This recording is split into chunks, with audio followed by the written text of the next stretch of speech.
برشدة تدوينة باق برشدة تدوينة إلا بهيايو لبالله إلا بهيايو. السلام عليكم ورحمة الله وبركاته. وعمر كلي مقالك هي channel كلمسي صاحبتي تاي مركو غوريسا سو بوقتي channel ka subscribe sar kambalka furo like nasar saad nagu dhiirigelinayso haddii aad leeyahay wax faala ama comment ka reeb oo astra wax ka qaldan ama wax ka muuqaalkana comment-ga noo faalahan waxaan qaadan doonaa 10 kilo 10 imtixaanaha haddii la wado kala noqdo class form 4 maadada physics ka qaadan doonaa 10 afraad qaadanayna haddii la wado kala noqdo waxaan ka qaadanaynaa manhajka cusub ee manhajka dawladda waxaan ka bilaabaynaa example 1.3 haddii la wado oo kala noqdo. Example 1.3 waxaa lagu dhahay what is the magnitude muxuu yahay laxaadka of a force required magnitude force required xooga loo baahan yahay to stretch in la kala jiido ama la dheereeyo 20 cm 20 cm spring moolo waxaa la rabaa 20 cm ayaa la rabaa in la dheereeyo mid waxayna leedahay spring constant waxay leedahay awood moolo joogta oo gaaraysa 100 newton per meter ayay leedahay. Length waxaa la rabaa in la gaarsiiyo moolada in la kala jiido la fogeeyo la rabaa waxaa la gaarsiin doonaa 21 cm.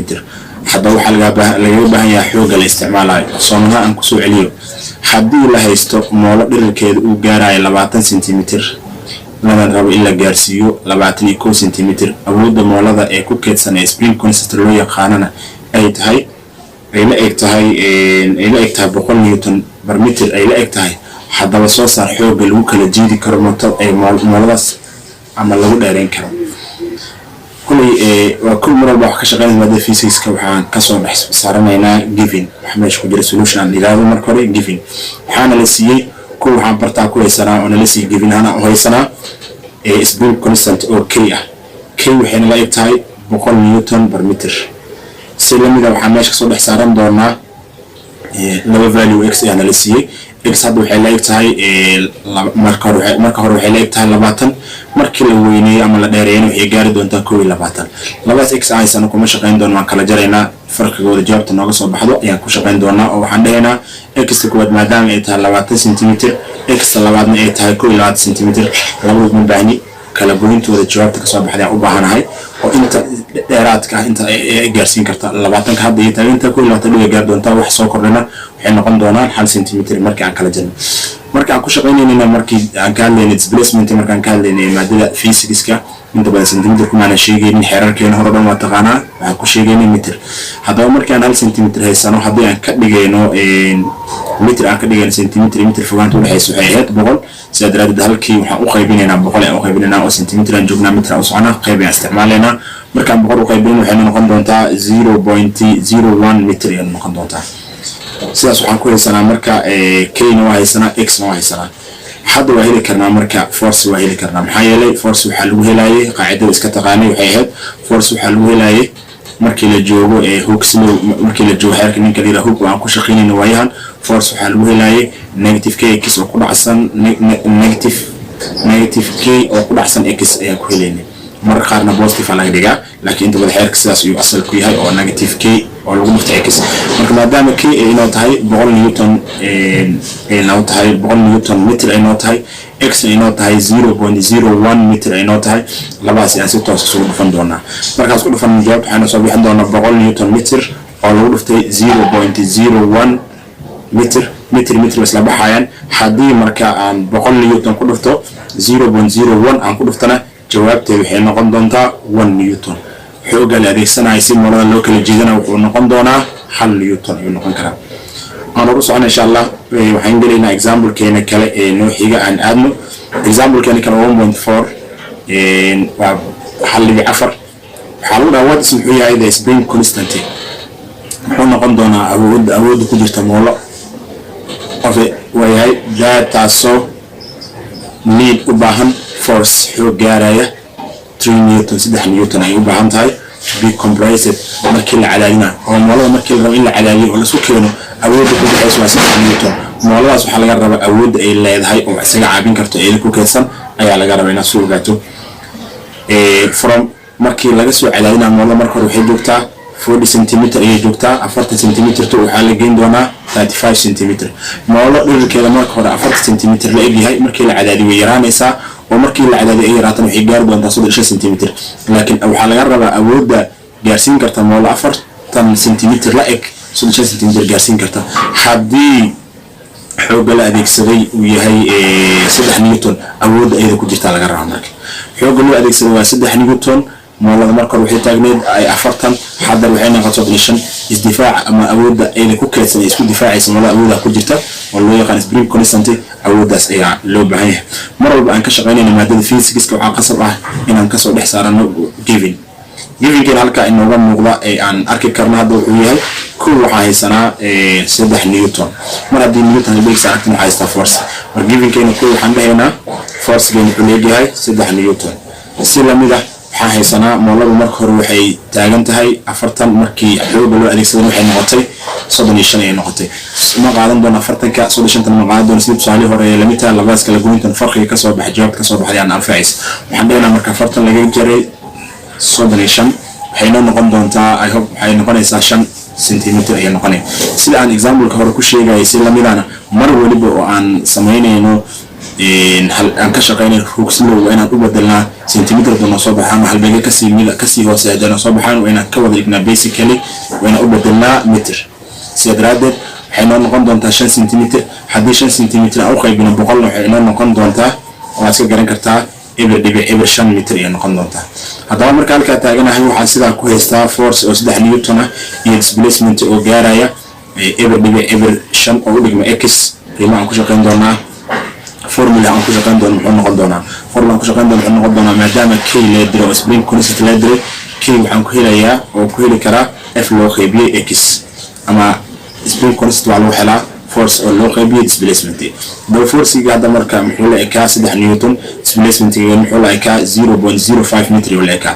haddii aan 3 newton u qaybiyo 0.05 calculator-ka hadda weydiiso ama qaabka u sahlan u shaqeyn karta xisaabinta waxay noqon doontaa jawaabteeda 60 newton per meter. mar walba laga hadlayo spring constant awoodda keedka ee moolada ee ku jirta moolada awooddeeda keedka iyada oo leedahay u qaaska ah halbeega la raaciyo waa newton per meter. halka waxaan u gudbaynaa example-keena 1.4 aan socon insha Allah. waxaa ku xiga practice oo asla ardaydu ha soo fiiriyaan oo ha ka soo shaqeeyaan hana soo fiiriyaan. haddii alla wadada kala noqdo haddii aad wax ka fahmayso ama kugu adkaato ee ka shaqeeysana qaybta comment-ga ay soo qori kartaa. how much waa lambar practice aan ka bilaabeynaa. how much force is needed, intee xoog ayaa loo baahan yahay to pull waayahay si loo jiido spring moolo with spring constant taasoo leh awood moolo joogta awoodeeda moolada joogta ku ah ay la gaarayso 20 newton per meter gaarayso. distance waxaa la rabaa in la gaarsiiyo 25 centimeter. hadalka haddii aan xoogaa afsoomaana ugu maro waxaa lagu dhahay ilaa intee xoog ayaa loo baahan yahay moolo, xoog intee ayaa ku bixi doona moolo haddii moolada awoodeedu ay la eg tahay 20 newton per meter ay la eg tahay. waxaa la rabaa mooladaas in la jiido ilaa iyo 25 centimeter in dheereeyo dhulka in wax lagu darayaa la rabaa. waa su'aasha labaad ee oo practice ku saabsan isku day ka samee insha Allah. su'aasha labaad ee spring is bullet moolo ayaa la jiiday to 10 centimeter ilaa iyo 20 centimeter ayaa la jiiday oo xogaa waa la jiiday way dheeraatay.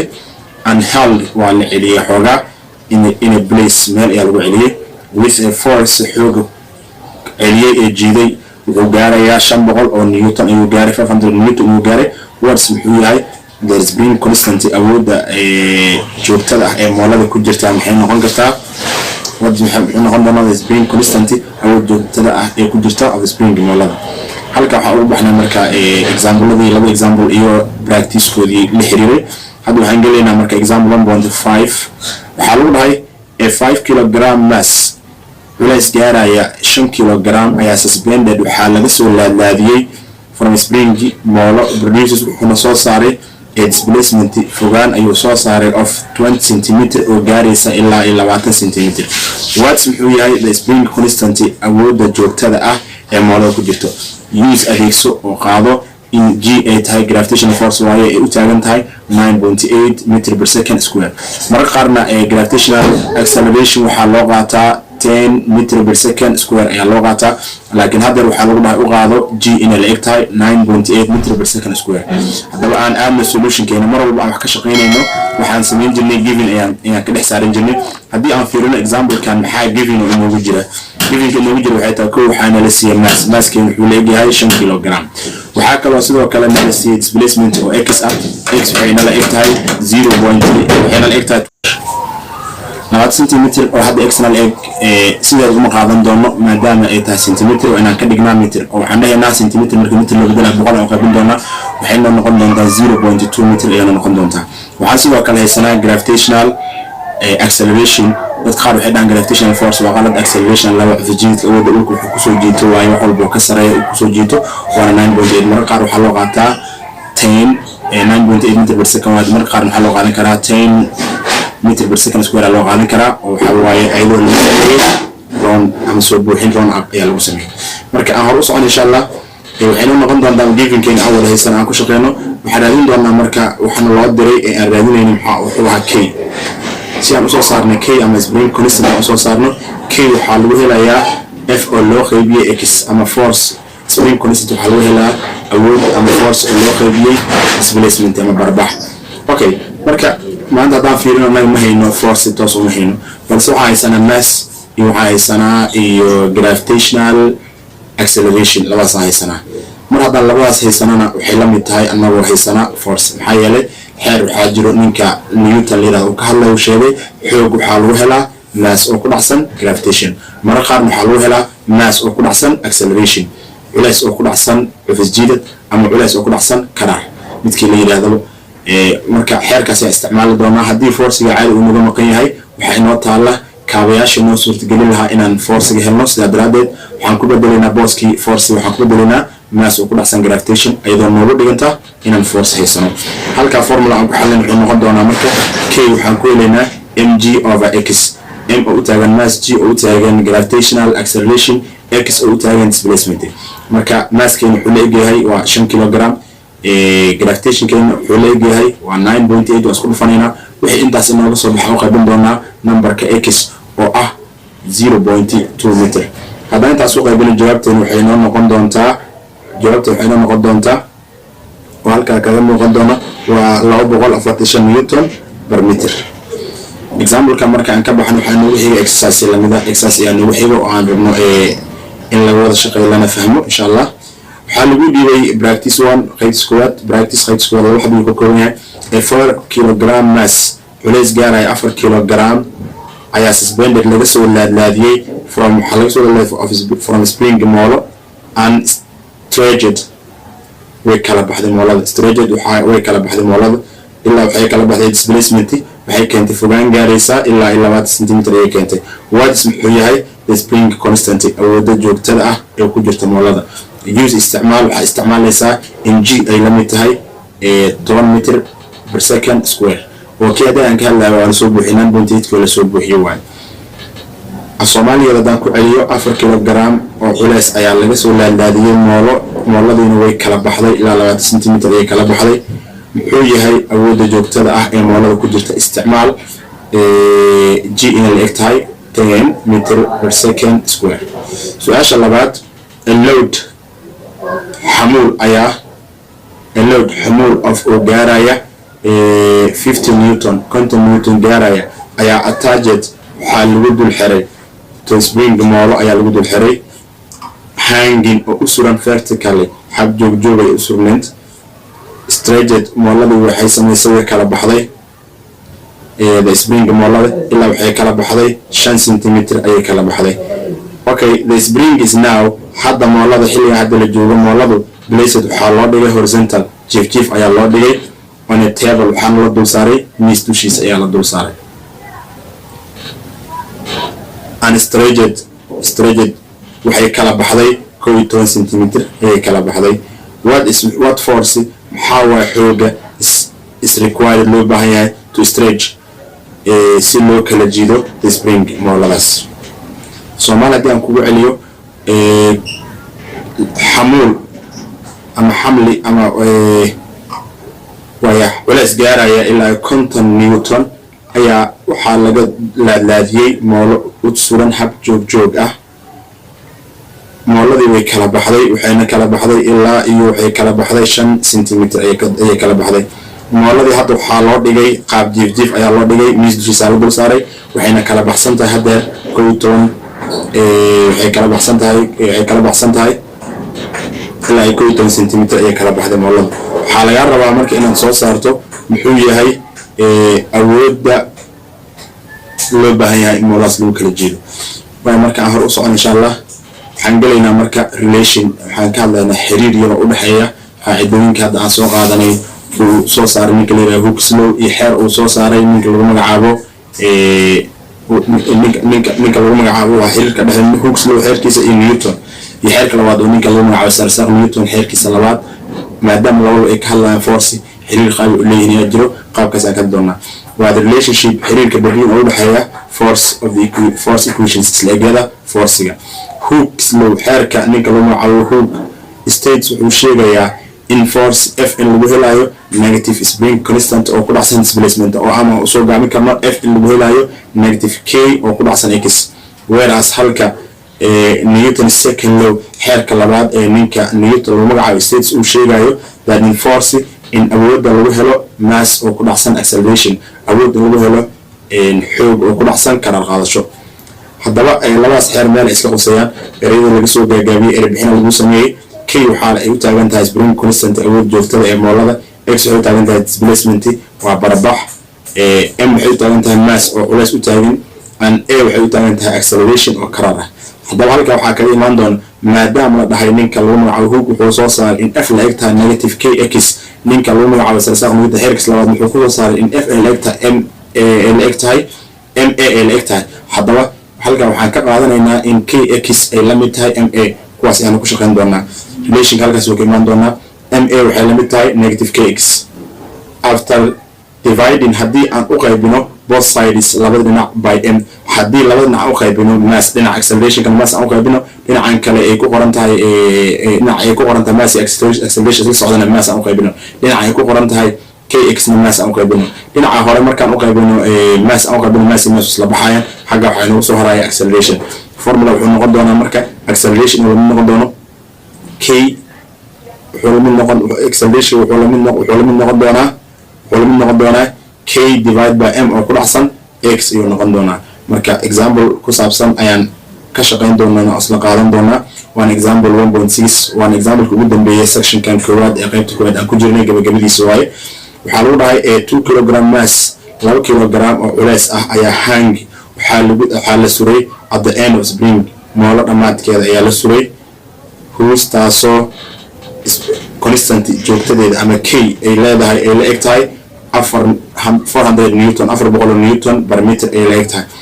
the mass is displaced, culayskii waa la barbixiyey, barbax ayaa dhacay markaas displaced. culayska waxaa uu la barbixiyey waxaa la barbixiyey ilaa iyo waxaa la gaarsiiyey displacement oo wuxuu keenay gaaraya 12 centimeter ayuu keenay. and released waa la sii daayay ugu dambeyn. what is muxuu yahay marka muxuu yahay the acceleration karaarka at the instant of haddii laga soo qaado displacement inuu yahay X in la eg tahay haddaan ka soo qaadno 7 centimeter. intaana solution u gudubin kor xogaa wal aan ku celiyo Englishkan. waxaa lagu dhahay 2 kg culays ayaa la suray moola dusheeda, taasoo awoodeeda joogtada ay gaaraysa 400 oo newton per meter. culayskii wuxuu barbax ku keenay ilaa iyo 12 centimeter uu barbax ku keenay, waana la sii daayay moola xogaa kadib muxuu noqon karaa marka karaar qaadashada muxuu noqon karaa haddii aan ka soo qaadno in barbax uu noqdo ilaa iyo 7 centimeter. markay koob mar walba wax ka shaqeynayno physics waxaynu xeer ahaan jirtay inaan marka hore qorno given masskeena oo aan meesha ku koob waxaysanaa masskeena waa 2 kg. sidoo kale waxaysanaa K oo spring constant waxaysanaa 400 newton per meter. sidoo kale waxaysanaa displacement oo X ah waxay la eg tahay 7 centimeter. haddii aan bedelno centimeter sida ku taqaan mar walba aan centimeter waxaan ka dhigaynaa meter. marka waxaysanaa 7 centimeter waxa qaban doonaa 100 waxay noqon doontaa eber 7 meter ayay noqonaysaa. haddaba qaacidada aan isticmaalno acceleration waxaa lagu helaayay K oo loo qaybiyay M oo lagu dhiftay X. K maxay noo tahay marka qiimaha nagu bedel waa 400 oo newton per meter. Maaskeena muxuu leeyahay wuxuu leeyahay doona maaskeena wuxuu leeyahay 2 kilogram waaye. kadib waxaad tiraahdaa waxaa ku dhufataa x meeqayna la eg tahay x waxayna la ekeed waa 0.07 meter intaas ku dhufanaya. haddii intooda hal mar aad scientific geliso jawaabta ku soo baxaysa waxay noqon doontaa -14 meter per second square waana halbeega saxda ah ee acceleration ku leeyahay jawaabtan intaas noqon doontaa. haddaad rabtana waa soo gaabsan kartaa waxaad dhigi kartaa 400 loo qaybiyo 2 marka 400 u qaybisa kadib markaad 400 u qaybisa kadib wixii kaaga soo baxo ku dhufataa qiimaha x oo ah 0.07 halkaas ayaana casharka ku joogin doonaa. halkaas ugu bixina insha Allah. fadlan haddii ay tahay saaxiib markuu wareysa ama soo booqatay subscribe sal galbeelka furo like noo saasay loo wadiiso comment inuu wareeb wixii aad raali nagu beerin lahayd aad ay ugu mahadsan tahay ilaa daawashada aad dhamaysatay muuqaalka.